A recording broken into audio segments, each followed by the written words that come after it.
Welcome to First Flight, a new podcast by FlightGlobal. I'm your host, Amber Elias, and in this episode, I'll be speaking with Jestin, Executive Vice President Digital at Airbus. Jestin has been at Airbus since 2013, and before aviation, held senior roles at Rio Tinto and Accenture. Airbus is the largest aeronautics and space company in Europe, and is a leader in commercial aircraft, helicopters, advanced technologies, and employs over 130,000 people. Welcome to First Flight. Thank you very much. Very happy to be there. Thank you. So how did you get started working in aviation? Aviation was a little bit of an opportunity that came to my road. As you mentioned, I started my career with Accenture and then with Rio Tinto. And one day I just received a call from a headhunter saying, okay, you know what? Airbus is looking for their next CIO for their helicopters division. Would you be interested to take the role? And at that time, I was a little bit at crossing roads at Rio Tinto. So I took the opportunity. I had the interviews. They finally decided that I was the right person for helicopters to join. So I took the role, and that's the way I entered the aerospace industry. And after 6 years and a half in Airbus helicopters, I was asked to come over to Toulouse and to take charge of the Airbus commercial aircraft business. So and be in charge of same thing, chief information officer in charge of and then in charge of digital. So I joined XCOM in 2021 and Airbus in Airbus commercial in 2020. So that's a little bit my direction. So that was not a dream that I had when I was a little kid. So was not something that was absolutely on my list. Came really as an opportunity, but as a great opportunity. And I never regret to have made that decision because I have really discovered fantastic industry. I consider myself very privileged to work for Airbus. It was also the case when I was in helicopters. I had the opportunity to see the products every day. So I see them taking off, landing, coming to the airport. So it's a fantastic range of products.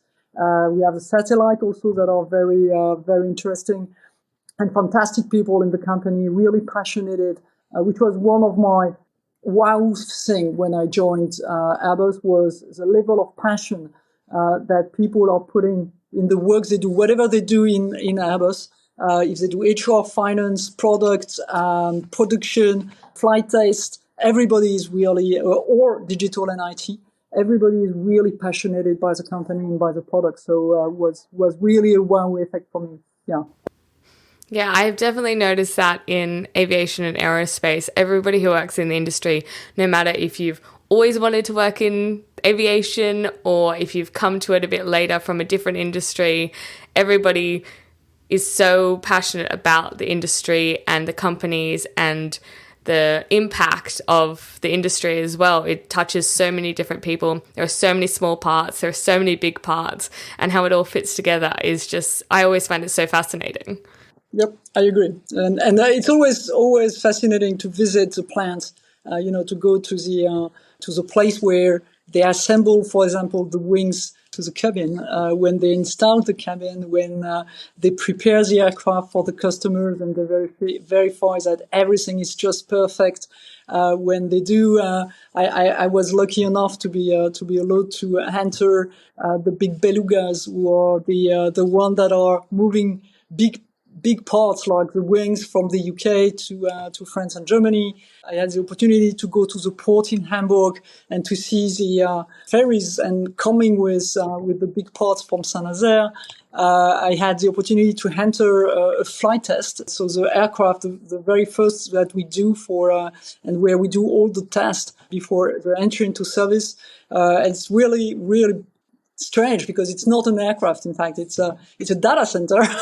There is computers everywhere. There is sensors everywhere. People are looking at all the numbers when they do a flight. So really fascinating and very refreshing when you adopt a little bit about what you do. You just go there and the passion is back immediately. So and you know what you are doing because. And that's what is the beauty in when you work in digital is that you really have the opportunity to touch each and every function in the company and you see how the blue collars, for example, in the shop floor are using the solutions that your teams have developed on the tablet.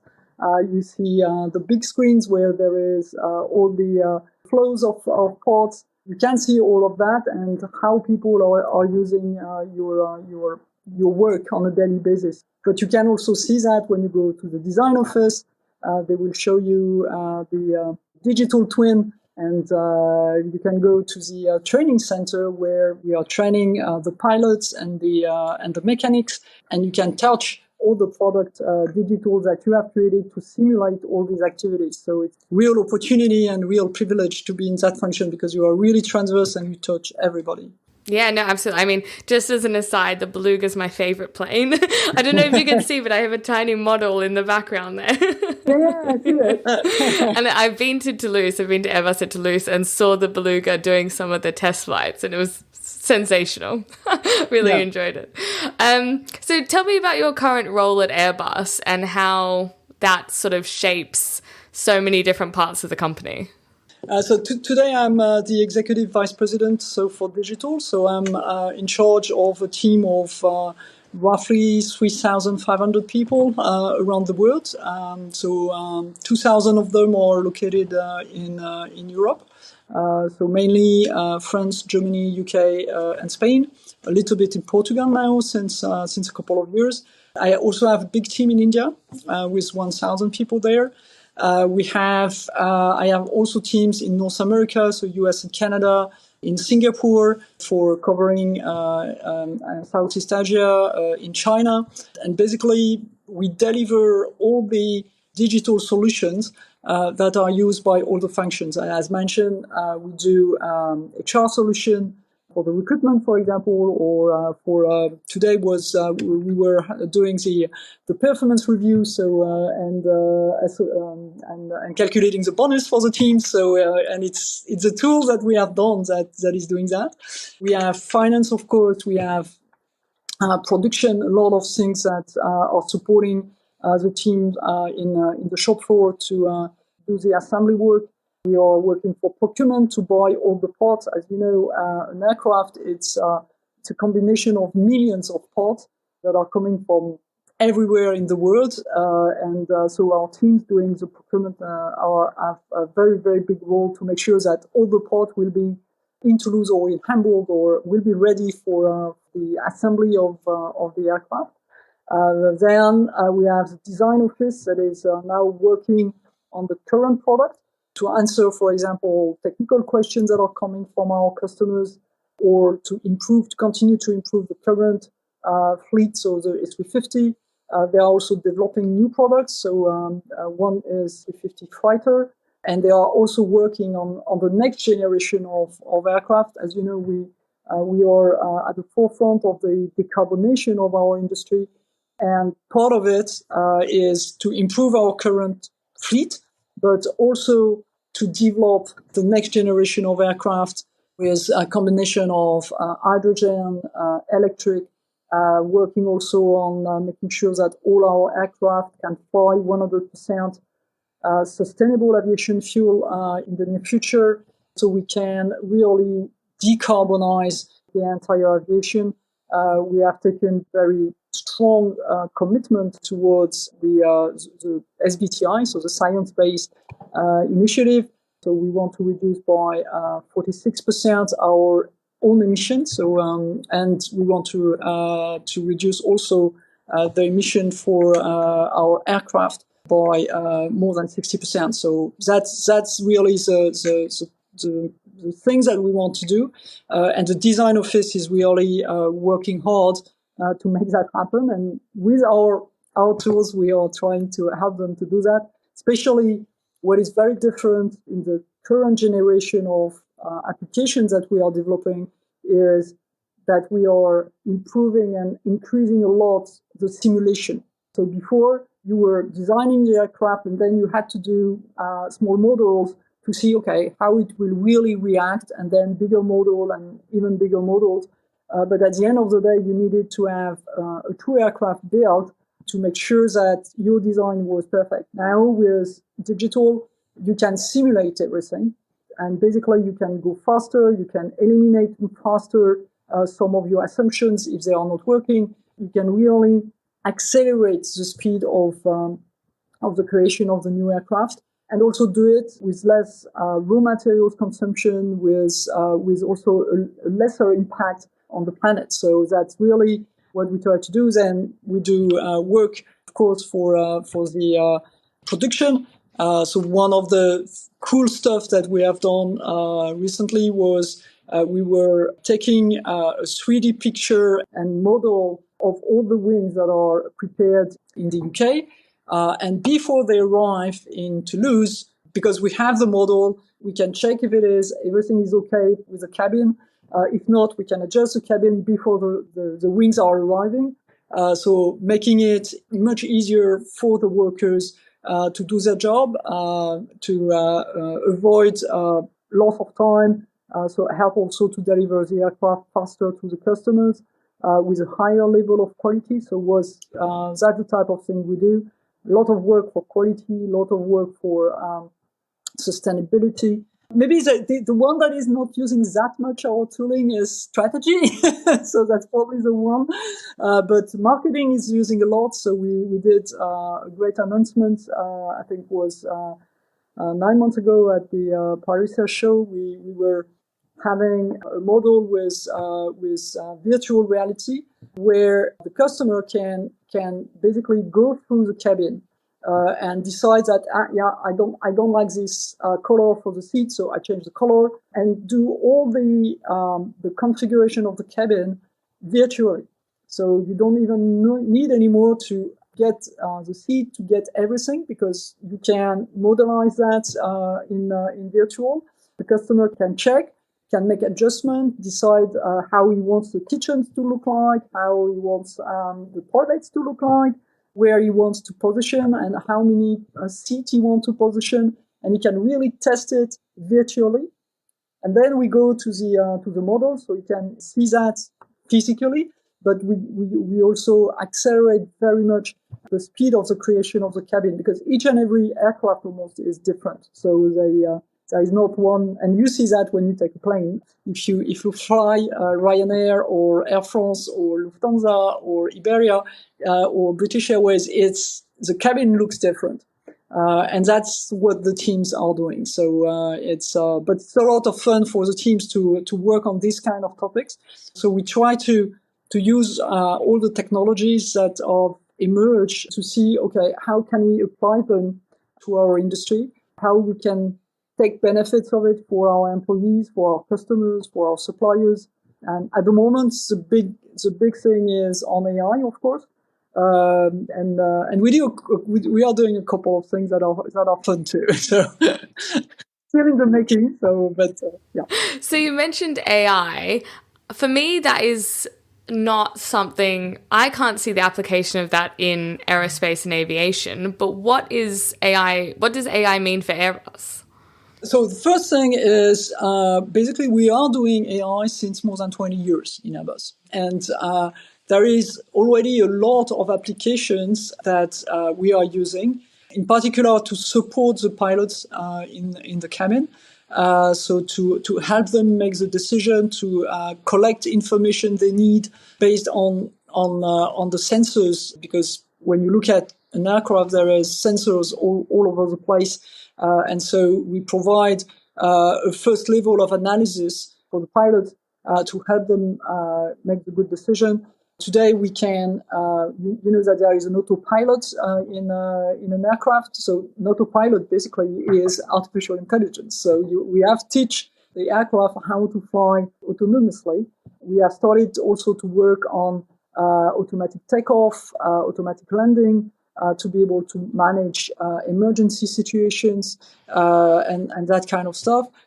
So there is a lot of application of AI for the aircraft itself. We also use AI to help our customers, to the airlines, to optimize the usage of their fleet. So all of them have many aircraft, and we can, based on the number of passengers, based on the weather conditions, based on where they have to go, how much cargo they have, we will recommend this aircraft or this aircraft for a specific route. And that's basically behind what is running is AI. We are using AI we have a big center in Toulouse that is working 24/7 to assist the airlines when they have an issue with an aircraft. And basically AI is used to identify when the customer is calling and describes a problem. We use AI to find solutions, and especially to identify similar situations that have been faced by other customers in the past, so we can bring quickly a solution to the customer. So another application that we are currently working on is when you assemble an aircraft, there are thousands of operations that need to be done. And sometimes for the blue collar, it's not 100% clear what he exactly has to do. So before, what he was doing, he was going to a more experienced colleague to say, okay, I have this to do. Do I understand correctly the instructions and so on? Now what we have done is a small assistant where basically the blue collar can ask his question, and the artificial intelligence will go to the instructions and find for him the answers that he is looking for. So it avoids to spend a lot of time going through the instructions on the tablet. So he can get directly and be more efficient and also improve the quality of what you do, because there is probably more mistakes and he will do it right the first time. So there are plenty of applications. So we started last year, just to give you an idea. So in January last year, we started to work with all the functions, so HR, legal, finance, commercial, marketing, everybody.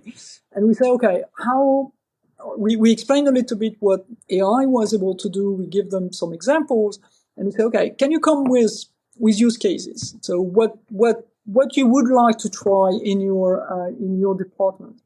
And basically, they came with 500 ideas in less than 9 months. That's a lot. Yeah, that's a lot. And so today we are really piloting that. So we have selected some of these use cases where we think there is full value behind it. So for procurement, for example, we have developed a tool that is helping them to negotiate with the suppliers the best price for raw materials. For the people managing inventories, we have developed another tool that is optimizing the level of inventories based on how many aircraft we have to produce, how many aircraft are currently flying, looking at the history of the port's consumption over the past 15 years. And we draw and we say, okay, that's the number of parts you need to have inventory to have 99.99% chance to answer to the request from the customer or to the request from the final assembly line. So it's absolutely everywhere. In IT, I'm using it for, of course, for code, but that's just more for fun. The developers, so the first version of what we develop is now generated by AI, but there is still a lot of work to be done. So usually we keep 30% of what has been generated in the final code. But more interesting, we are using it for identifying vulnerabilities in cybersecurity much faster than what we were able to do before. So before it was taking days, and in some cases even weeks. Now, in a couple of hours, we know if a specific vulnerability that has been published by Microsoft or another software provider, we have it on our infrastructure or not. So allow us to patch it much more quicker and to really significantly increase the level of resilience of the company. So yeah, it's everywhere, and for all the functions, including for the products. And it's fun. Honestly, it's fun. It is fun. It is fun. The AI that I've used, slightly different application, but it is fun. It's fun to play around, even if it doesn't always end up in the final product.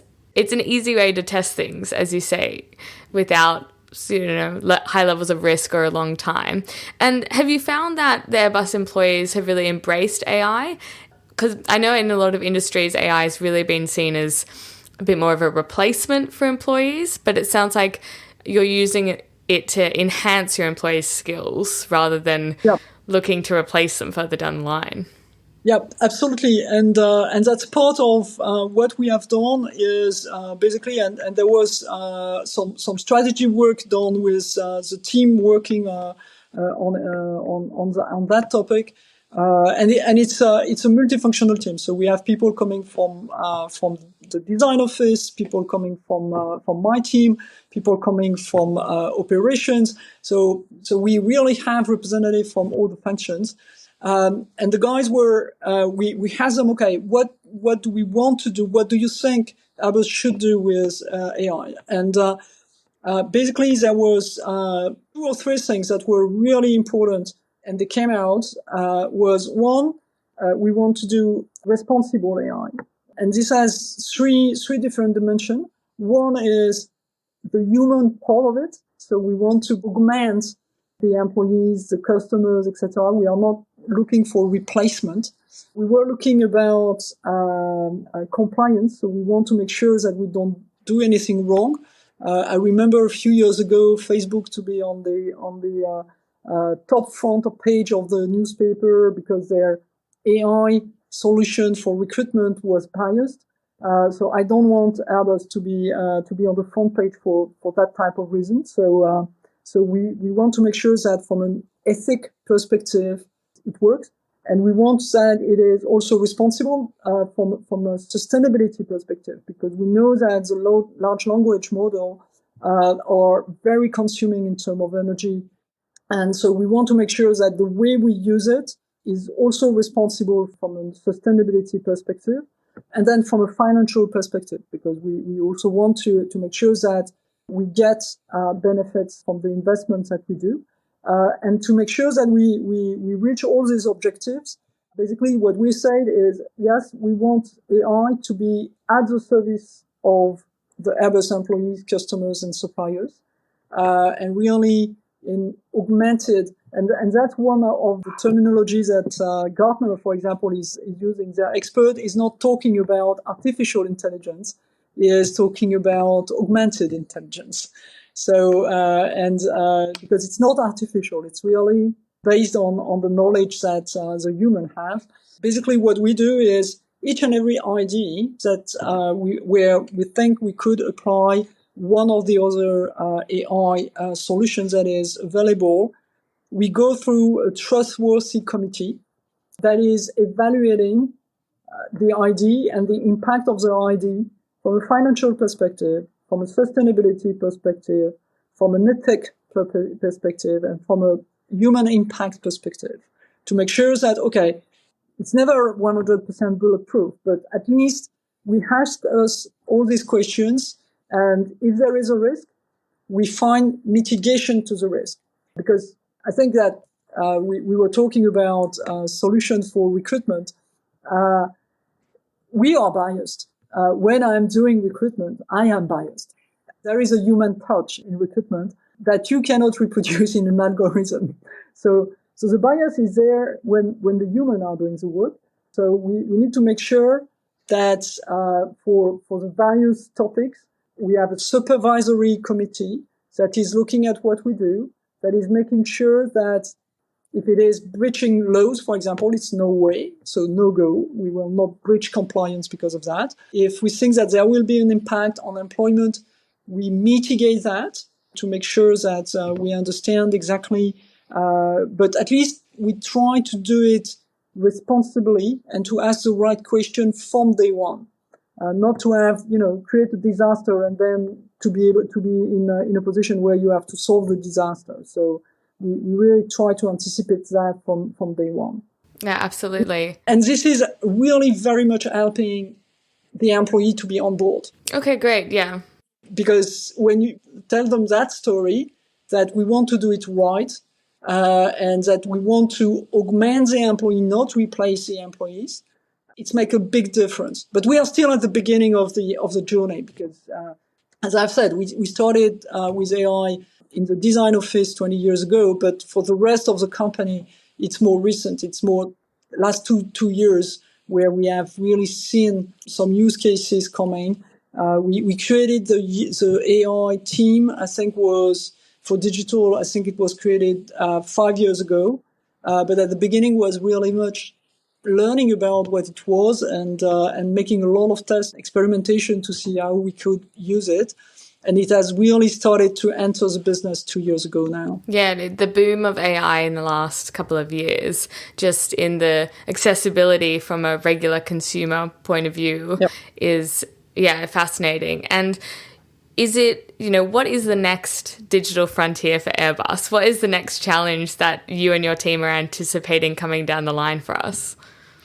I think that one of the things is everything that has to do with quantum, because this will really change the paradigm for high power computing, and it will allow to do a lot of things that we cannot just resolve at the moment with the computers we have at hand.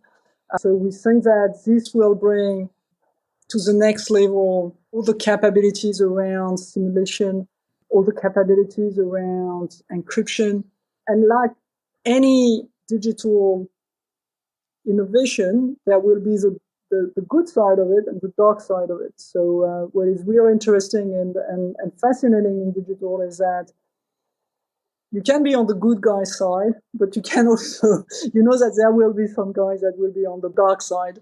So AI is used by the hackers today to make more damage to companies and to individuals, to steal more money, to damage more things. But as I've said, we also use AI to defend and to identify faster and quicker the vulnerabilities and everything. So it's used both ways, and quantum will be the same because it will be an opportunity for the hackers to crack the password, to crack the encryption keys much faster.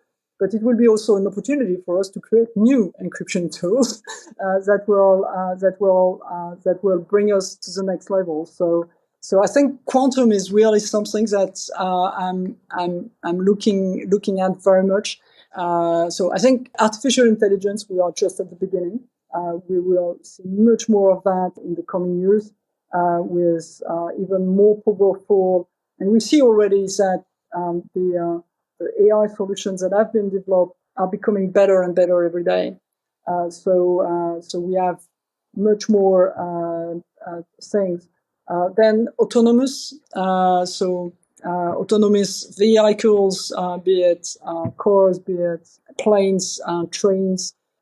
Again, it's not new. When I was working in Rio Tinto, we were having already autonomous trains at that time for 3,000 kilometers, so it was not a problem at all. Probably easier when you have rails than when it's a car or when it's a plane, but it was already working. So, and I think the autonomy can really bring more safety, and that's really the way we see it at Airbus, is really how we can use artificial intelligence to even increase the level of safety of the flights.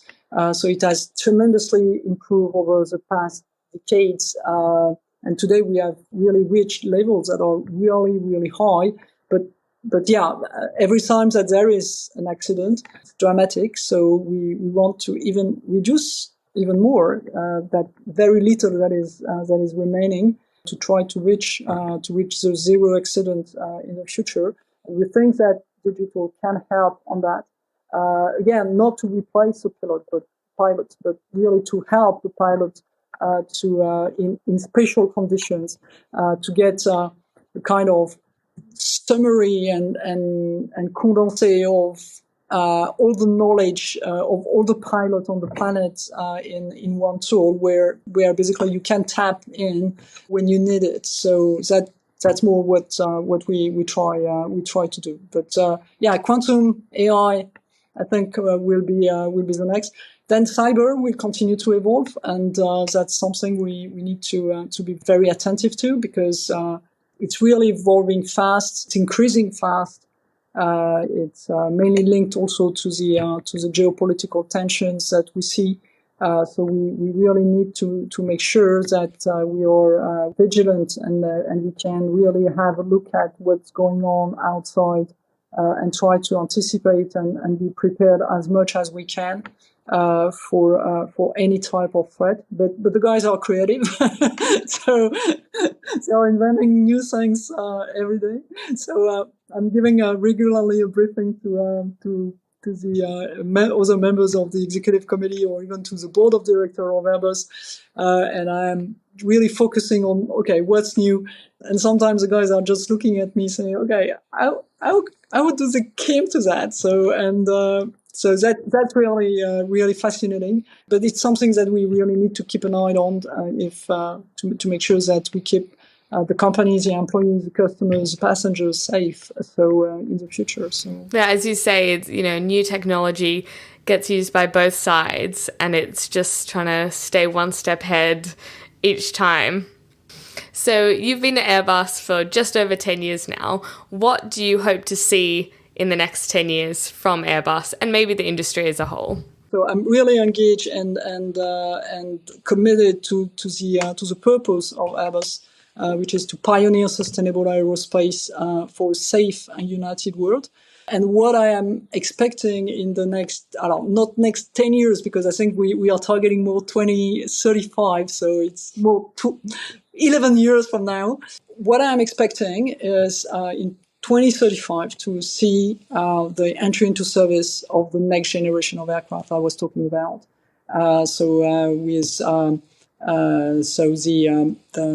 hydrogen aircraft that will significantly reduce the impact on environment and on the planet, and that will really make sure that we are reaching the objectives that we have given to ourselves. So that's really my dream. Is I would be happy to retire in 2035 when I will see that, and that we will have reached that objective, and that we will have secured the aviation industry for the long term, because we will not have any more damaging impact on the planet. So that's really, and I think that basically that's what all the employees of Airbus are aiming to today.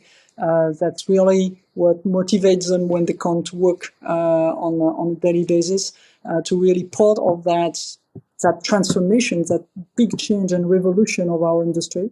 And what I'm saying when I'm recruiting the new ones, so the ones that will be there after 2035, what I told them is today the entire ecosystem, aviation ecosystem, is approximately 2% of the CO2 emission worldwide. As Airbus, as we have roughly 50% of the fleet with Boeing, you can consider that, okay, we are in charge of 1%. So we have, by working for Airbus and inventing the next generation of aircraft, you have the ability to influence 1% of the CO2 emission of the planet. There is not a lot of company where you can go and say, okay, by my work, I will have this influence on the planet. So for me, for the young generation, I really encourage them to join us, to help us to reach that objective, because I'm truly convinced that is the right thing to do, and that we need aviation. It's a way to connect people, to connect families, to connect countries. And we need aviation for that. We cannot forbid the next generation to also rise the world as we have done in the past. So I was lucky to be in Australia, to be in Brazil, to be in Canada, in the US, in plenty of countries.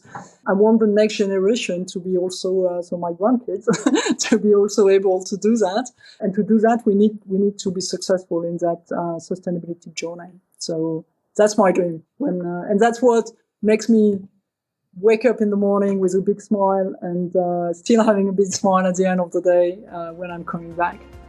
Excellent. Thank you so much for speaking with me today. It's been a pleasure. It has been also a pleasure for me. Thank you for inviting me. First Flight is a production of FlightGlobal and is hosted and executive produced by Amber Elias. Audio production by StorySolutions.net. If you have any questions, comments or suggestions, or for commercial opportunities, please email podcast@flightglobal.com and more information can be found in the show notes. Listen, rate, review, and subscribe wherever you get your podcasts.